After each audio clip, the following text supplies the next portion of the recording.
ครับสวัสดีมีแต่เพื่อนเพจลูกอีสานล้านยากับอีสานตั้มครับวันนี้พ่อผมนะครับมาชมเห็ดกันครับโอ้โหนี่ครับดอกหนึ่งครับ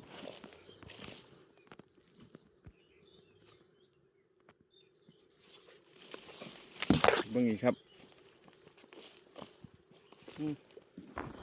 ดอกหนึงครับ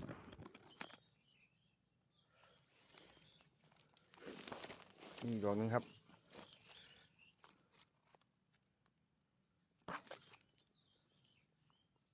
นี่ดอกหนึงครับ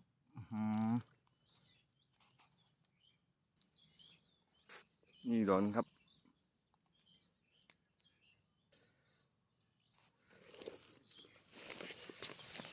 โอ้นี่ดอกหนึงครับข้างในอีกดอกหนึงครับ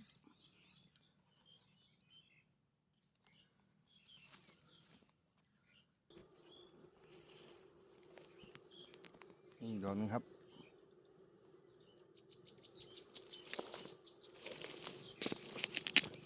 นี่ดอกหนึงครับนี่ดอกหนึงครับ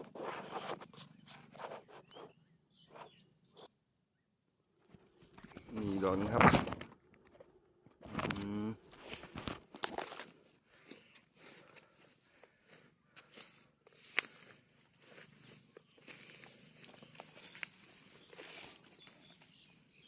นี่ดอกจิ๋วดอกหนึ่งครับ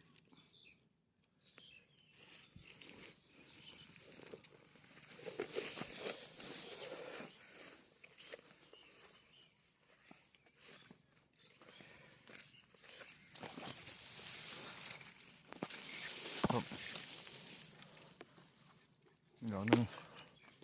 นี่ดอกนี่ดอกหนึ่ง